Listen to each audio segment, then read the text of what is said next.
Good morning, students. Welcome back to our online session. Hope you all are fine. Now, students, yesterday we have discussed about what are fundamental rights and how they are helping us. So, just a quick summary that we did yesterday. Fundamental rights are the rights which are helping out the people, or you can say the citizen of a country, so that they should not be discriminated, they should not be treated with inhumanity, or no social justice should be done to them by others, right? So the different kinds of fundamental rights that we discussed yesterday were: first is right to equality, second was right to freedom, third right against exploitation, fourth right to freedom of religion, fifth cultural and educational right, and sixth right to constitutional remedies. Right, students? Now today we will do this topic, fundamental rights. The section on fundamental rights has often been referred to a conscience of the Indian constitutional colonial rule that has created a certain suspicion of a state in the minds.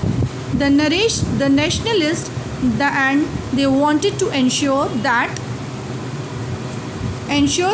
sets of written rights would guard against the misuse of state powers. Yes, because as we have seen that when a person gets a higher authority, he or she are sometimes misusing their powers and would in power in independent India. Fundamental rights therefore protects citizen against arbitrary. Arbitrary means, students, when some rule has not been passed, and in place of this, for the security, you can take some actions, right? An absolute exercise of power or by a state. The Constitution thus guarantees the right of individual against the state as well as against their other individuals. Moreover, the various minority communities also expressed the need for the Constitution to include rights that would protect their groups. Yes, because if we come for the communities, so communities, if we come to the SC/STs, they are being discriminated mostly. So what they did, they asked for some few rights so that it could save their community status. The Constitution therefore also guarantees the right of minority against the majority. As Dr. Ambedkar has said about these fundamental rights, their object is twofold. The first objective is that every citizen must be in a position to claim those rights, and secondly, these rights must be binding upon every authority that has got the power to make laws. Right now, Dr. Ambedkar, we all know, students, he is the father of the Constitution, right? He has suggested two ideas in the Constitution. First was that every citizen has got the right to claim has got the right that he can claim any of the right for himself.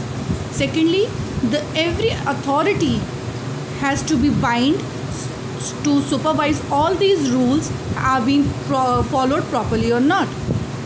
In addition to the fundamental rights, the Constitution also has a section called Directive Principle of State Policy. Right, Directive Principle, what does this state? This section was designed by the members of Constitution Assembly to ensure greater social and economic reforms and to serve as a guide to the independent Indian state to initiate laws and policies that help to reduce the poverty of the masses. Now, there was one more section included in the Constitution, that was Directive Principles of State Policy. With the help of these policies, the state was ensuring that the poverty level in that particular state is decreasing, and the people are given each and every beneficial things or opportunities to decrease this poverty. Next key feature of Constitution is secularism. A secular state is one in which the state does not officially promote any one religion as the state religion. We will read more about this in the following chapter. Now, secularism, that means that not any particular state has got the power or has got the right to promote any one religion, right? You now understood the ways in which a country's history often determines the kind of constitution that a country adopts for itself. The constitution plays a crucial role in laying out the ideas that we would like all citizens of the country to adhere to. Right, now what does the constitution does? Constitution plays a very crucial means a very important and a significant role in the country, right? Because with the help of the rules and regulation, the laws that have been prepared in the constitution, it is helping each and every citizen, whether the citizen belong to any caste, any religion, any sex, anything, community, right? Those rules and laws that are made in the constitution are helping them out in their particular ways, including the representatives that we elect to rule us, yes. And these rules and laws are also including the representatives, you can say the people who are in the government, who have been given the higher authorities or who have been given the powers. They are also supposed to follow these laws. Just like in the game of football, the change of consecutive rules will affect the game. The Indian Constitution has been amended over years to reflect new concerns to the policy. Right, it happens like if we are going to change something in any system, definitely everything will change. So in the Constitution also, what it does after so many years, it also determines to bring new policies so that it will be beneficial, it will be helpful for the citizens. Often a major change in the constitution means a change in the fundamental nature of the country. Yes, it is true. If we are changing the laws in the constitution, definitely it will be changing the nature of the country also. We saw this in the case of Nepal and how it needed to adopt a new constitution after it became a democracy.